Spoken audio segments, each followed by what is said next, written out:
So let us look at our first number machine, and we're going to have values on the left of 1, 4, and 10.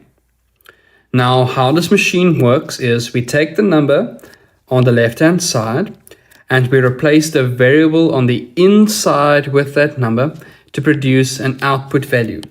So the values on the left here are called input values, and the numbers on the right here are called output values. Now, in primary school or in your earlier years, you would have had a little block inside here. So you replace that number inside the block.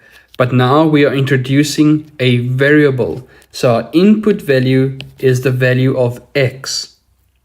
So in our first example, if I take 1 and I replace x with 1, it's 1 plus 2, and that answer is equal to 3. Then we have 4 and we input it in the place of x. So it is 4 plus 2, and that answer is 6. And lastly, we have 10 and we replace x with 10. So that is 10 plus 2, and that is equals to 12. So that's a very basic number machine, but what we want to focus on is that we have replaced x with each of the values on the left individually to find our answer on the right.